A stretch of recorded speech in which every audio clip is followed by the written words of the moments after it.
Hello there everybody, back again as is usual.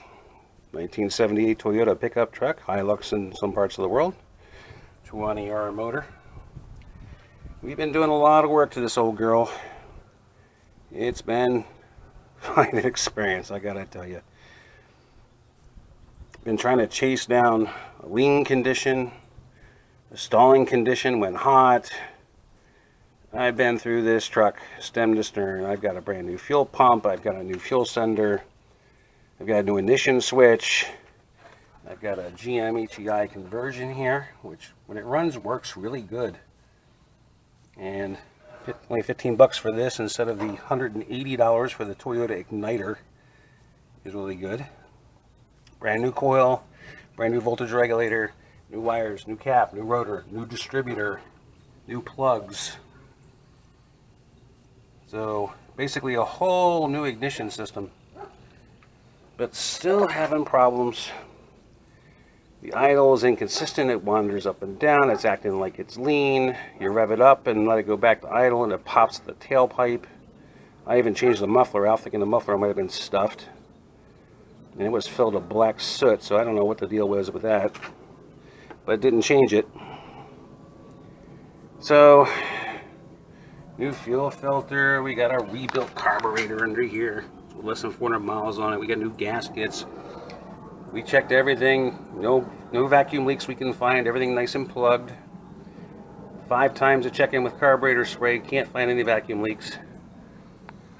Even looked at the throttle linkage here, which is a little loose, but doesn't seem to come into play much.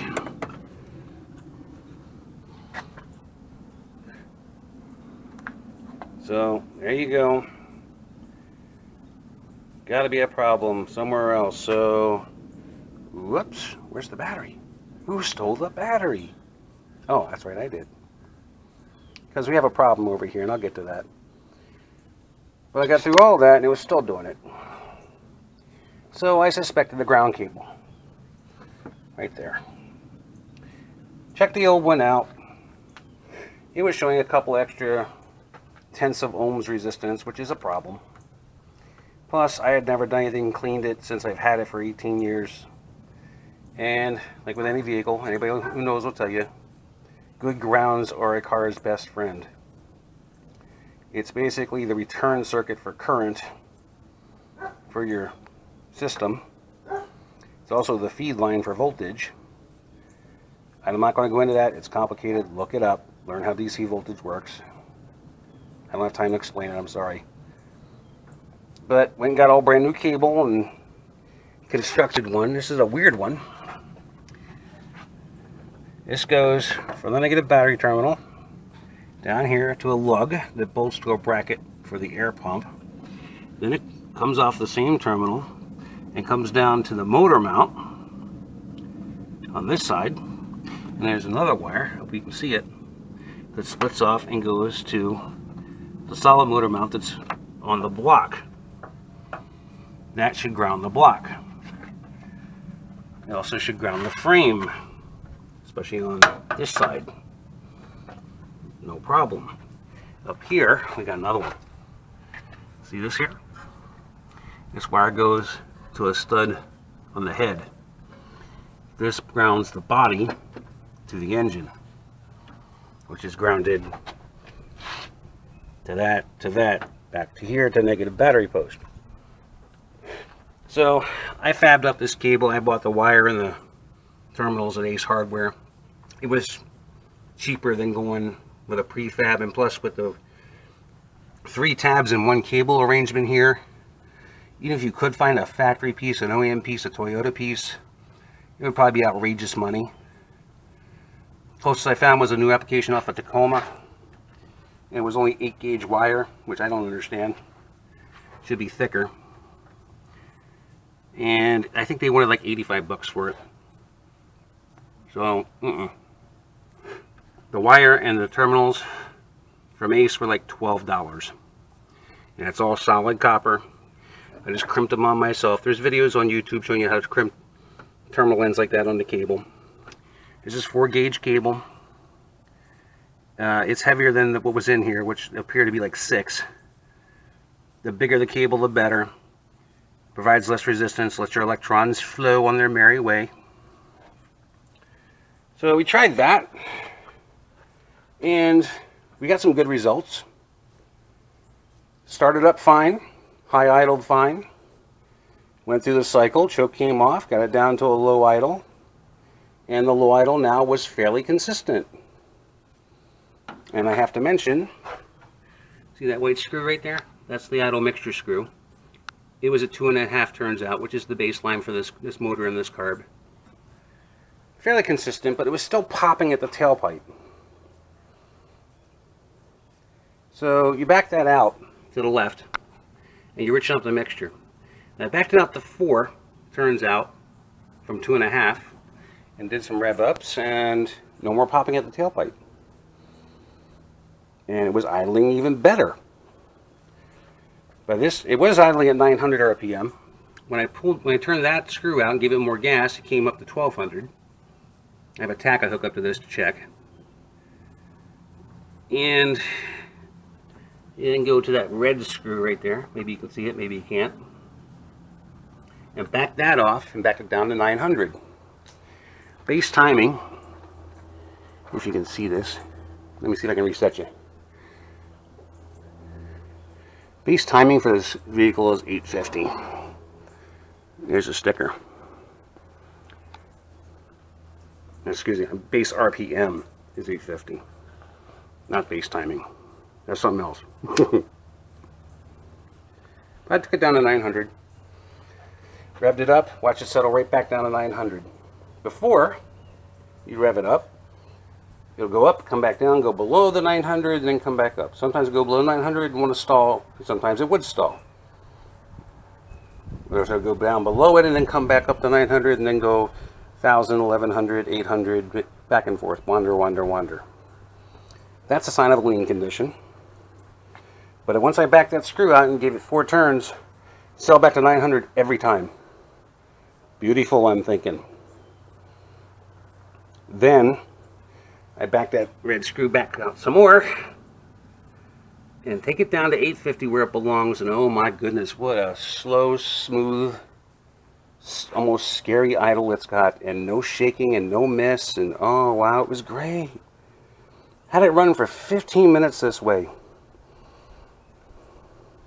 Oh yeah, I should also mention I had a problem last test drive before that. When I was out trying it, I'd step on the brakes and it would stall on me. Couldn't figure that out. For the life of me, I thought maybe it was the float level and not enough gas in the bowl and still a fuel problem, but no. Got it running, got that idle going beautiful, and started messing with every bit and bundle of wire I could find in here. Trying to see if I can move one of those and get the shut off. And here's the weird thing. I came over here and see this is a solenoid. There's a vacuum solenoid. This is part of the old smog system that I removed, deleted. And there are 2 of them. See that plug laying there? Another one went there. I reached down and grabbed the one that was hooked to this, and boy, it was hot. So I unhooked it and took it out of here since it wasn't bolted down to anything. This one's still bolted down. I just went ahead and unhooked that. Then, went around here.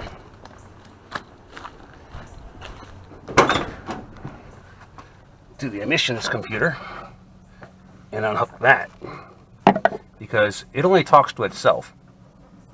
This truck is before electronic control units. There's no master computer for the vehicle. The master computer basically is that HEI module or the Toyota Igniter original. This just controls the emissions control center. Since all that stuff is gone and pulled out now and capped off, there's no need to have it in there. So unhook that to make sure there's no weird power spikes or anything weird going on. So, back to the story. I pulled that solenoid out after 15 minutes of runtime, took it for a test drive, drove it for 15 minutes, tried like heck to get it to stall under braking, and it wouldn't do it.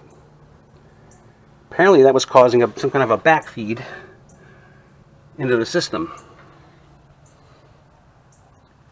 Ran it for 15 minutes, great, no problem. Tried everything I could do, wouldn't stall. Turn hard left, turn hard right, brake really hard, get the nose to dive, maybe the fuel sloshed in the bowl. Nope, wouldn't stall. Settle back to idle every time. I'm thinking, great, maybe it's fixed. Not so fast.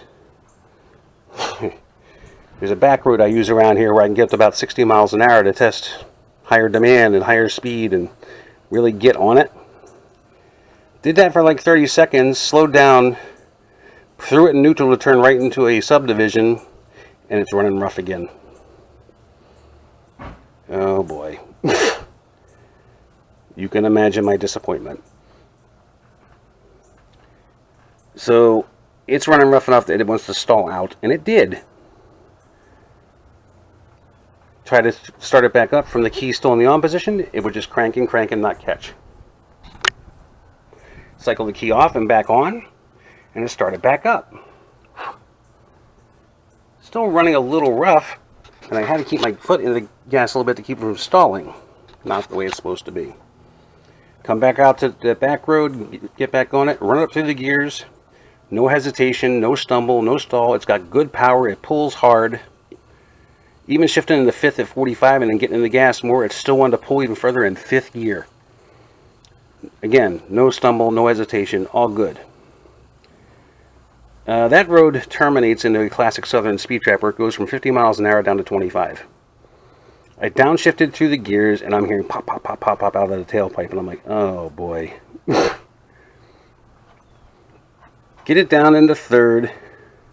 Go to make a right turn. I'm only 3 blocks from my house at that point. Put it into neutral, and it wants to stall on me. Had to keep my foot in the gas a little bit to keep it going. Take your foot off the gas, it's definitely going to stall. Come down a block, I hit a stop sign, I stop, and it stalls on me. Starts back up, okay. But only after you cycle the key off and on like before. Come around 2 blocks in front of my house. Pull up to back up my driveway. When I stop, it's stalled. Turn the key off, turn the key on, but now this time I get a whir from the starter. But the dash lights were still bright. The oil light was on, and it didn't really dim when I turned the key. I'm like, okay. Turn the key off, turn the key back on. I get another and it started up. And as soon as it started up, it was running perfectly normal. Idle was fine, didn't have to touch the gas. I was even able to put it in reverse and just ride the clutch out without touching the gas pedal and take it all the way up the driveway about, I don't know, 40, 50 feet. Took it back down again, backed it back up. It was running beautiful, and the idle was beautiful, and there was no miss, no stumble. I'm like, what's going on? So, poked around some more and found a few other problems. The positive battery cable, which as you can see isn't here. It connects from the positive terminal, snakes down here, and goes to that big nut on top of the starter. There it is. Right there. This one right here. I did a voltage drop test on that. If you don't know what that is, look that up. There's plenty of things on YouTube showing you how to do it. And I did a voltage drop test on it. Yeah. On the positive side, it's supposed to be no more than 0.5 voltage drop. Yeah, this thing had a 2 voltage drop. Very strange. So, decided to just go ahead and take it out. Since I redid it with brand new ground, I figured, well, I'll probably need a new battery, positive battery cable too. What the heck. Also, while digging around in here, I found this. This seems to go into the harness.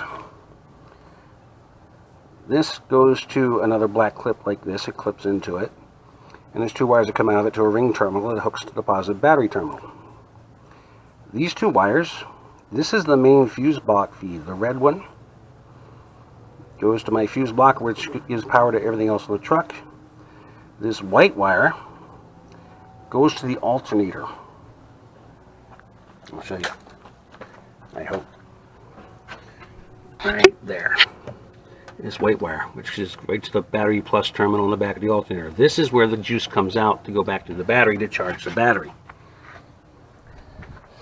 I've also learned that the alternator basically runs the vehicle while you're running. The battery doesn't.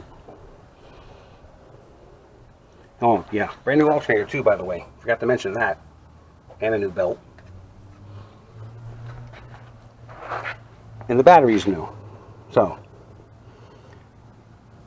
I'm looking at this. I resistance checked this wire from there over to there. There's no excess resistance in it. It's testing fine. But where'd it go? Here we go. This is what I found. Here's the part that was clipped into this. Got a red and green wire here, and they're about less than an inch.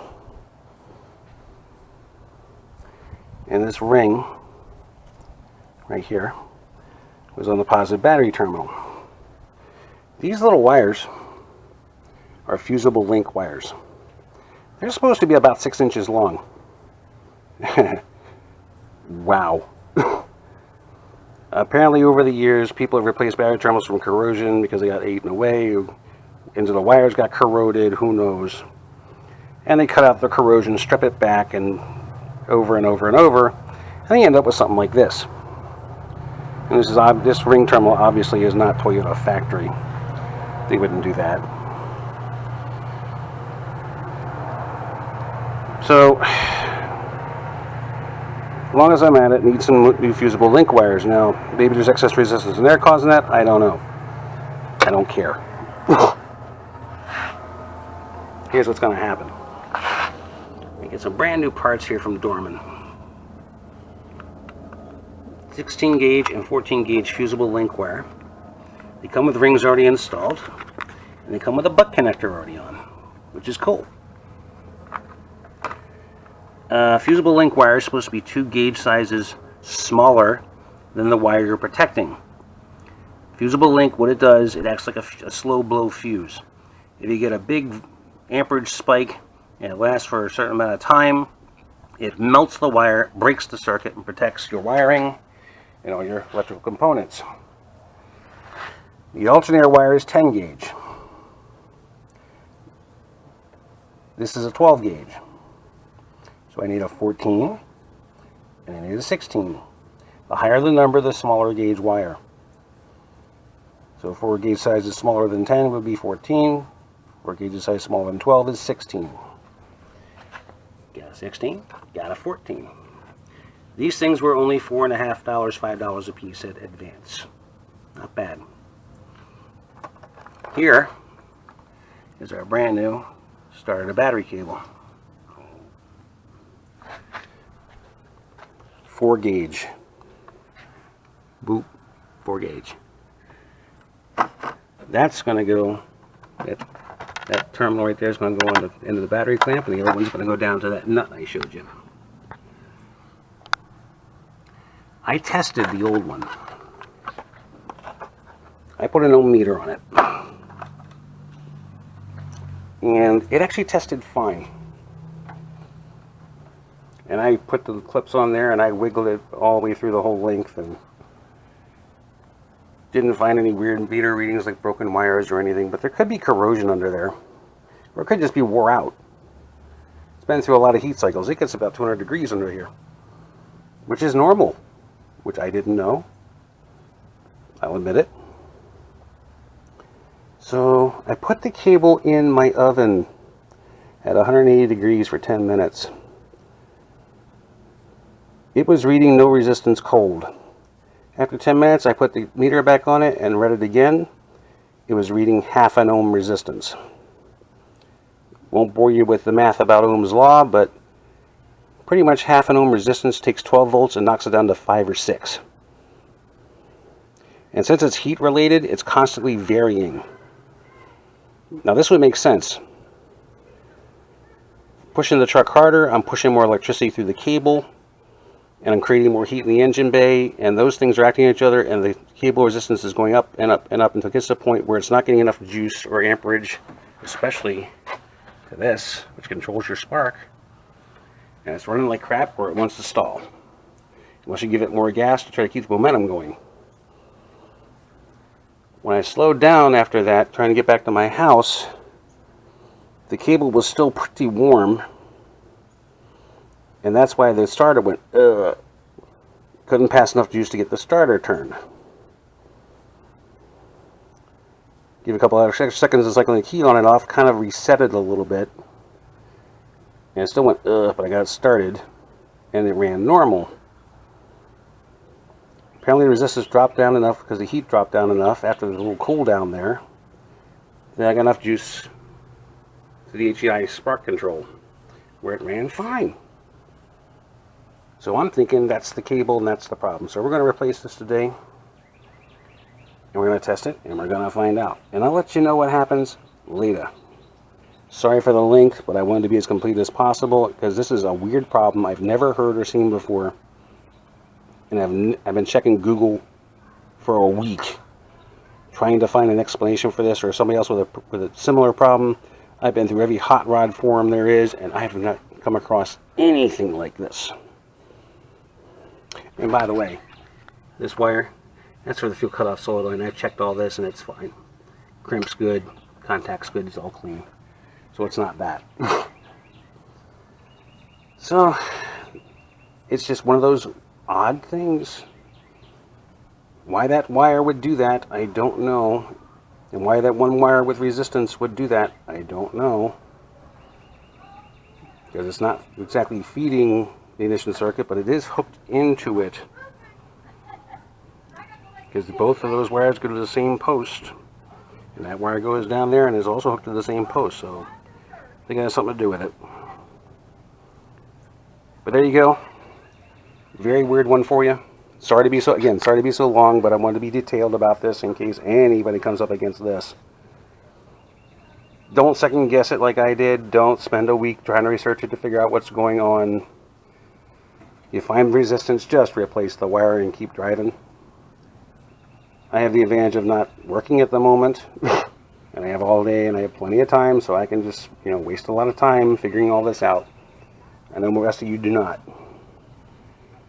But just another quirk of an old vehicle. Make sure it's got good power, make sure the grounds are good, make sure there's no excess resistance. Hard to find when it's hiding because of heat caused resistance, but you suspected it all? Heh. Go to AutoZone, go to Advance, spend $7, $8, $9 and get a new one. Slap it in, takes 5 minutes. Will probably cure most of your ills. Same goes for the ground, especially the ground.